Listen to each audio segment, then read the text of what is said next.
Sud Radio 10h midi, Valérie Expert. Média. Tous, bonjour Gilles. Bonjour Valérie. Bonjour Arlette Chabot. Merci d'être avec nous. Bonjour Gilles. Journaliste, éditorialiste sur La reine. La reine, oui. La reine, voilà. Ouais. Et vous avez été patronne de l'info de France 2, de France Inter, je crois aussi, non? Europe 1. Europe 1, Très voilà. Europe 1. Et surtout, vous êtes sur LCI et surtout sur Sud Radio le lundi matin, c'est ça? Exact. Absolument. Et donc, on est ravis de vous recevoir pour parler de ce débat de ce soir. Vous avez, vous, animé un de ces débats avec Patrick Poivre d'Arvor. C'était entre Nicolas Sarkozy et Ségolène Royal, et vous allez nous raconter quels souvenirs vous en avez gardés et ce que vous attendez du débat de ce soir qui sera présenté par Léa Salamé et Gilles Boulot. Vous auriez aimé être à leur place ce soir? Je crois que quand on l'a fait une fois, on trouve que c'est bien, on est content de l'avoir fait, on n'a pas forcément envie de recommencer. D'ailleurs, la question se pose rarement. C'est bien que d'autres soient à cette place. Il y en a qui l'ont fait plusieurs fois de suite. Je crois que Michel Cotta, dans mon Duhamel, souvenir, non et Alain Oh, Alain Duhamel l'ont Duhamel. fait 2 fois au moins, oui. Ouais. Ça sert pour sa carrière après ou pas? Non. Non, contraire, mais parce non. que si vous voulez... Parce que vous rencontrez le président de la République, forcément. Oui, mais Ouais, je veux dire, on le connaît, on l'a vu, on l'a rencontré avant, puisque les deux, par définition, étaient candidats. Et ceux qui animent les débats sont souvent ceux qui, de toute manière, ont fait des interviews ou les émissions avant, pendant la campagne électorale. Donc, on les connaît. Oui. Gilles, la question du jour. La question du jour, eh bien, elle est liée à l'émission de ce soir. Est-ce que vous allez regarder le débat? La question s'impose. On vient juste de la mettre en ligne, je n'ai pas encore les chiffres, mais vous pouvez aller voter sur le compte Twitter de Sud Radio, sur le Combien? compte 14 YouTube. millions de téléspectateurs lors du dernier débat. Oui, c'est, absolument. Mais là, je pense que ça va être encore plus. Et puis cette année, les réseaux sociaux s'y mettent puisque le débat sera retransmis par Twitch. Ah. Ah bien. oui, madame. Ouais. Non, mais toutes les chaînes d'infos, LCI absolument. également, Radio BFM. aussi. la radio aussi, effectivement. Sud Radio, Sud ce Radio, soir. oui, non, il y aura matière à écouter. Je crois qu'on pourra difficilement y échapper. 14 millions la dernière fois. Vous pensez que ce sera plus ce soir, Arlette Chabot? Alors, il y a deux versions. Oui. Il y a effectivement le match retour, la revanche va attirer beaucoup de téléspectateurs, d'auditeurs ce soir. Il y en a d'autres qui disent, finalement, oui, peut-être qu'il y aura un intérêt au début, mais combien de temps va durer cet intérêt? Combien de téléspectateurs, auditeurs vont lâcher parce qu'ils auront compris au bout d'une demi-heure, 1 heure, que les jeux sont faits. Ouais. Les jeux peuvent être faits, vous pensez C'est-à-dire que si certains diront, on a compris, vu meilleur, ou pas, offensive, ou pas, et donc ils lâcheront l'affaire, si j'ose dire. Très bien. Gilles, on passe au zapping. Sud Radio 10h midi, Média, l'instant zapping. Je suis content de vous avoir, chère Arlette, parce que vous allez pouvoir réagir à chaque son, ce qui est rare avec nos invités, mais là, comme c'est extrêmement politique, eh bien, vous pourrez déjà réagir à cette déclaration choc d'hier soir. Jean-Luc Mélenchon est donc candidat au poste de Premier ministre, Valérie. Il espère pour cela un 3e tour, comme il l'a révélé sur BFM. Je demande aux Français de m'élire Premier ministre. Je leur demande, pour m'élire Premier ministre, d'élire une majorité de députés insoumis. Insoumis et Union populaire. Et j'appelle tous ceux qui veulent rejoindre l'Union populaire, c'est-à-dire l'essentiel de son programme, à se joindre à nous pour cette belle bataille. Il y a donc un 3e tour. Il n'y a pas seulement un 2e tour. Il y a un 3e tour. Soyez 11 millions, soyez 12 millions, soyez 13 millions. Rassemblez-vous avec l'Union populaire. C'est nouveau ça en politique, l'élection du Premier ministre. Oui, ça c'est nouveau. Là, ça ne correspond pas vraiment, effectivement, à la Constitution de la Ve République, mais il est très habile, Jean-Luc Mélenchon. Comment ne pas disparaître aussi vite du paysage politique? C'est pas un hasard. Il fait cet appel, il lance cet appel la veille du débat du second tour. Donc, comment être présent? Comment faire une OPA sur la gauche au lendemain de l'élection présidentielle? Comment ne pas disparaître? Voilà, c'est Jean-Luc Mélenchon, c'est malin, c'est habile. Je ne sais pas, franchement, si ça peut marcher. Si ça va marcher. Alors, je ne sais pas s'il y a des petites cacahuètes ou du coca et autres au bar de LCI, mais à l'heure des pros sur la chaîne CNews en face, hier, on servait encore de la vodka. La discussion était sur la Russie. Et puis, on est passé sur le voile. Petit échange très drôle entre Louis Alliot et Pascal Praud au bar de CNews. Mais vous avez raison, je vais en parler aussi. mais Marine Le Pen, elle change sur le voile. Je suis bien d'accord avec vous. C'est-à-dire que souvent... pas sur le voile. Ah si. Elle s'explique. Elle s'explique, oui. Bah, attendez. Oui, d'accord, mais c'est pas pareil. Non, elle change. Les Français ont besoin de savoir comment ça va se passer. Alors, vous pouvez avoir une idée, et elle est juste. Le voile, aujourd'hui, dans nos rues, est une aberration et la marque de la progression d'un islam politique et religieux sur notre sol. Mais pas toujours, justement. Ah oui, d'accord. Oui. Si, quand même, mais attendez. Pas toujours. Mais il faut arrêter. Mais pas toujours. Il faut arrêter. Mais pas toujours. Vous iriez sur CNews? Je travaille à LCI. Pourquoi voulez-vous que j'aille à CNews? Vous avez compris ce qu'il y avait derrière ma tête comme idée? Non, je ne comprends pas. Non, ça ne se poserait pas. Mais voilà, je suis bien à LCI. J'ai aucune raison de partir. Sur une télé engagée, vous trouvez que c'est une chaîne engagée, CNews? Mais oui, forcément, c'est une télévision engagée et ça les regarde. Mais moi, c'est pas ma came, si j'ose dire. Hein. Sinon, j'aurais eu un autre destin professionnel. Voilà. C'est le grand soir. Je vous adore, Valérie. C'est le grand soir et j'ai une pensée pour la grande librairie de France 5, Cauchemar en cuisine sur M6 ou encore l'inspecteur Barnaby sur C8 qui ne vont pas faire beaucoup d'audience. Donc on pense à eux, ils vont se prendre plein fouet le débat Marine Le Pen, Emmanuel Macron. Hier sur CNews, Vincent Hervouet y attend du sang. Ce sont deux gladiateurs dans l'arène. Voilà. Ils ont la particularité l'un comme l'autre d'être détestés par une bonne partie de l'auditoire.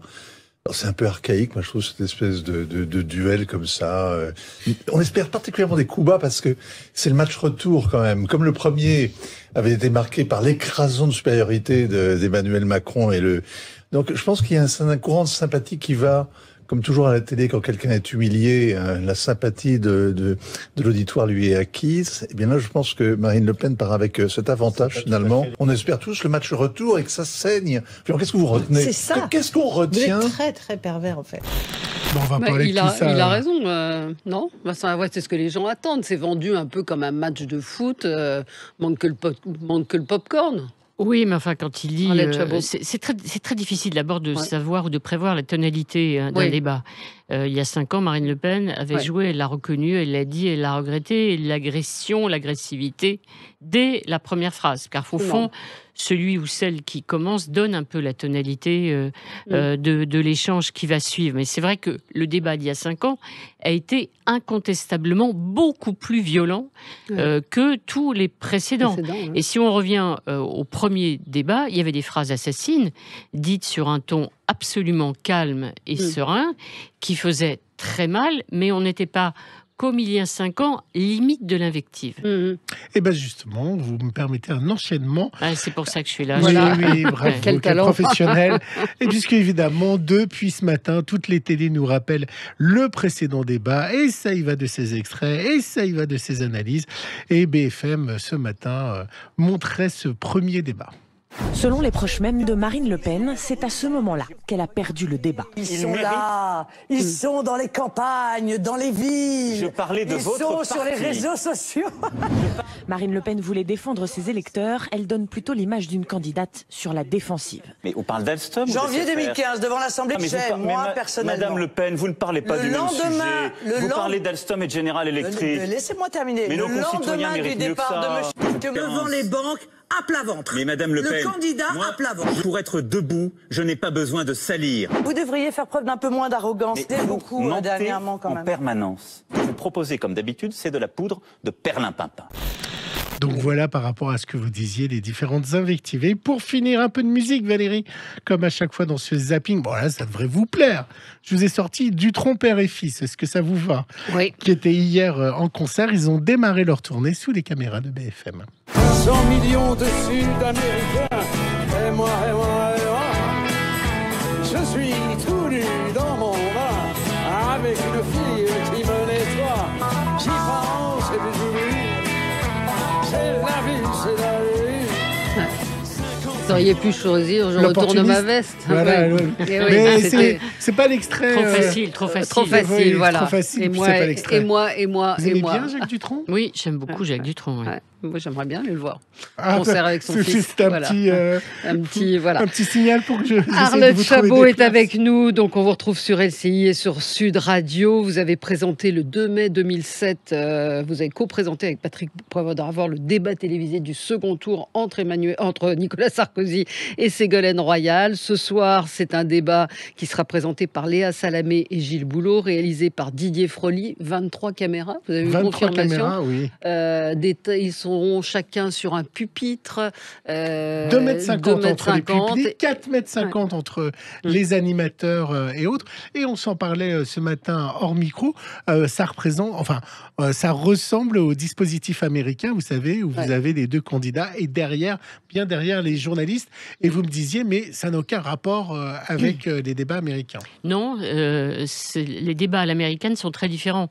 Il y a effectivement un présentateur généralement, mais les candidats sont interrogés, c'est-à-dire qu'on leur pose des questions à chacun. Donc, il y a assez peu d'échanges entre eux. Ça a un tout petit peu dérapé lors de la dernière confrontation Biden-Trump, où là, il y a eu quelques mots, mais ce n'est pas du tout le système français. Le système français, c'était jusqu'à présent, et c'est toujours d'ailleurs, des journalistes qui interrogent sur un thème. Voilà, vous voulez des centrales nucléaires, combien en voulez-vous, comment allez-vous construire, et combien ça va coûter, et à quelle année imaginez-vous inaugurer la première. Et chacun doit répondre. Et le débat à la française, ce sont effectivement, et on l'a constaté à chaque fois, les candidats qui s'emparent du débat, qui se parlent directement, qui s'interrogent. Ce n'est pas le journaliste qui interroge, c'est chaque candidat qui interroge son adversaire et l'oblige, ou tente de l'obliger à répondre à sa question. Donc c'est totalement différent. C'est la raison pour laquelle les journalistes aux États-Unis ont toujours été assez loin, un petit peu en dessous d'ailleurs, souvent des candidats qui sont sur l'estrade, alors que en France, c'est différent, c'est l'échange.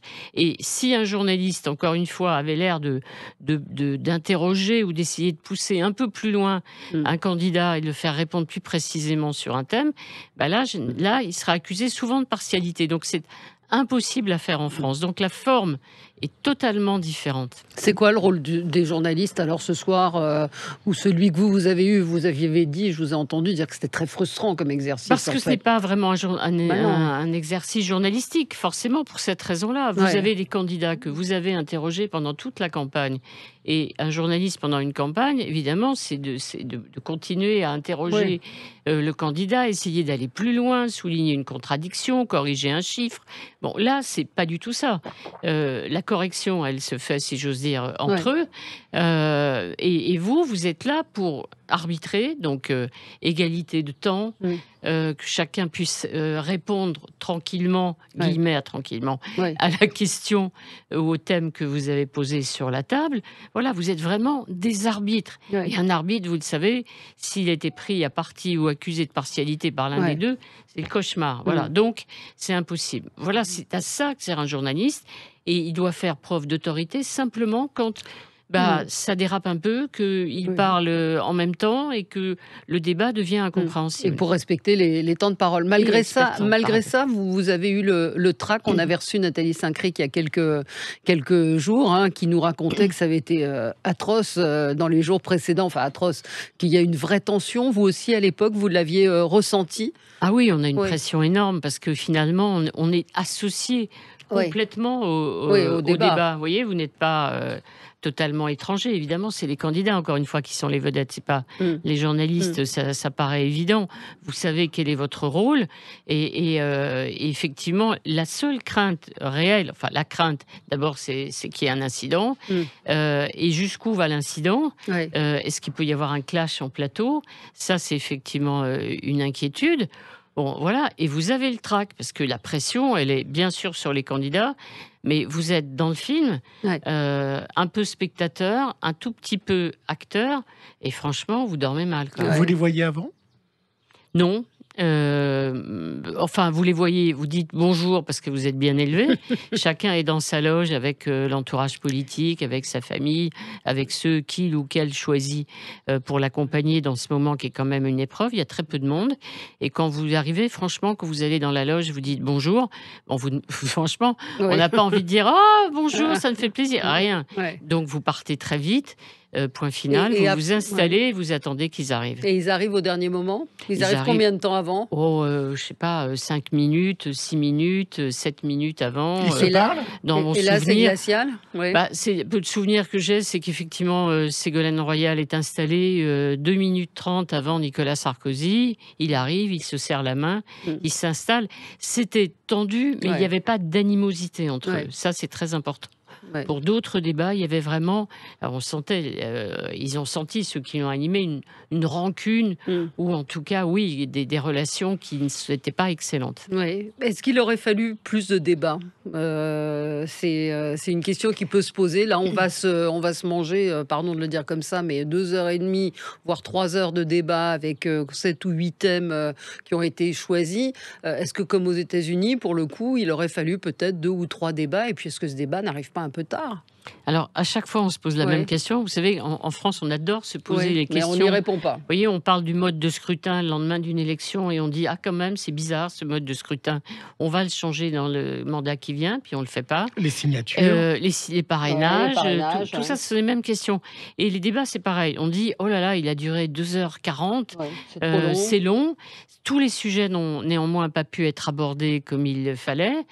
Donc, pourquoi ne pas faire de débat? La grande idée avant, c'était de dire un débat sur la politique intérieure et un débat consacré à l'Europe et à l'international. Donc, à chaque fois, ça se termine de la même façon. Et 5 ans plus tard, la question est reposée.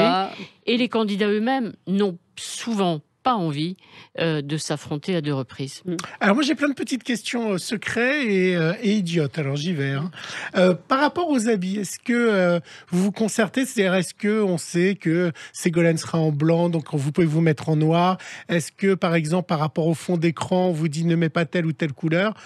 Est-ce que vous savez comment ils seront habillés, les débatteurs? Est-ce que voilà, vous ne pouvez pas vous habiller comme eux? Non, alors le fond, ça c'est élémentaire quand on fait de la télévision, c'est évident. Après, Ségolène Royal, c'est la première fois qu'une femme était en finale d'une élection présidentielle.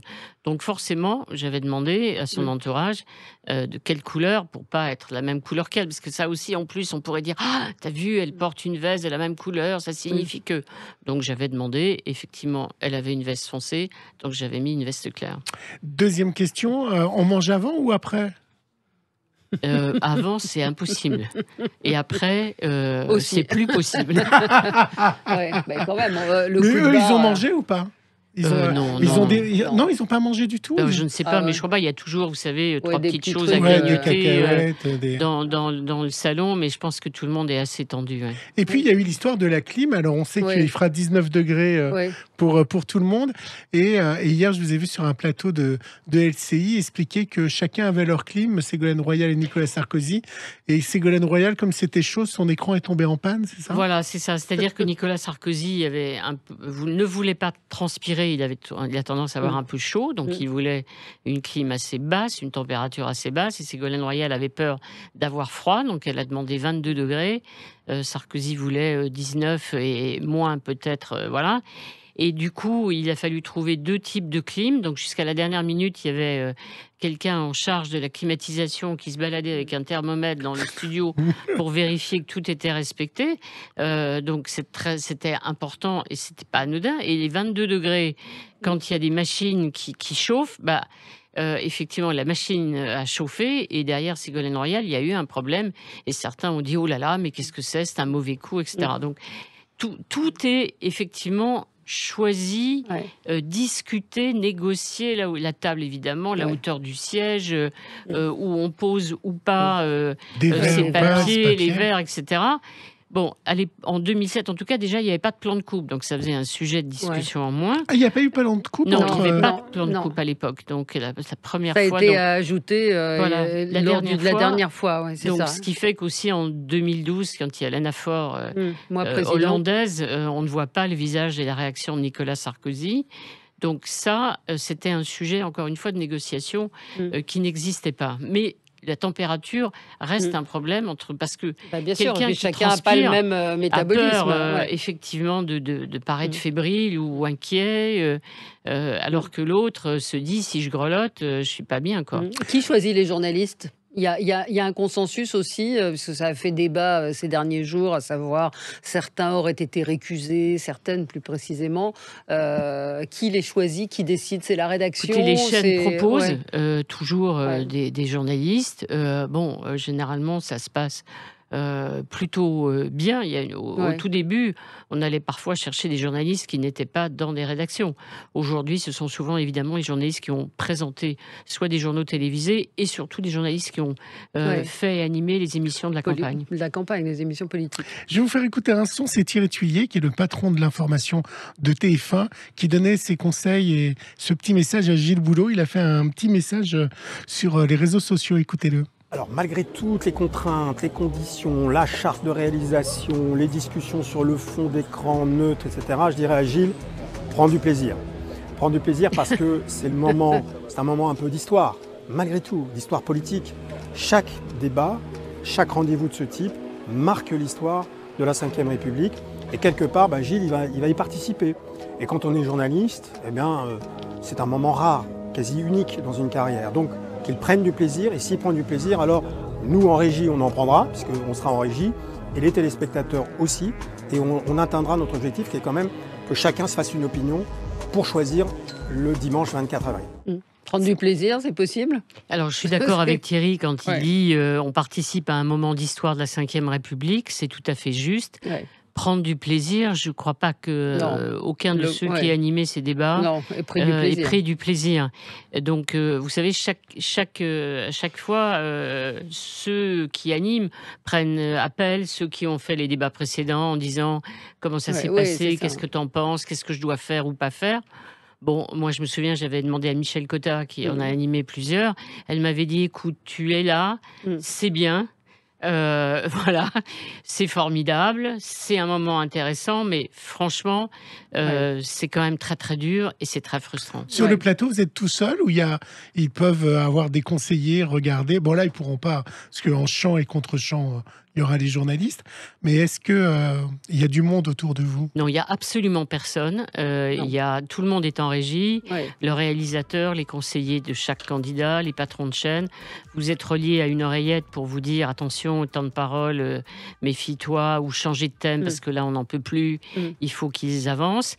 Mais vous montez à bord d'un bateau ou à bord d'un train. Qui est il y a un lancé à pleine silence vitesse. absolu.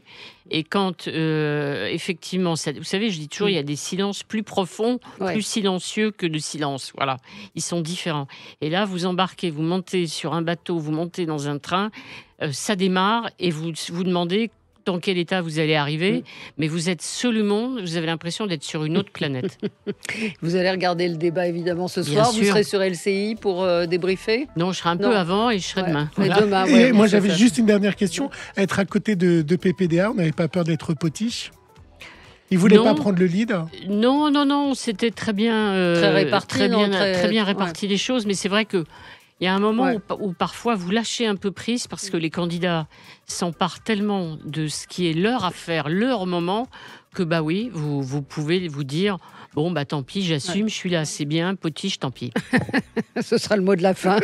Débat réalisé ce soir par Didier Froli, donc à 21h sur toutes les chaînes de télé, de radio, sur Sud Radio évidemment. Et sur Sud Radio. Merci à vous, on se retrouve nous dans un instant avec vous. À tout de suite.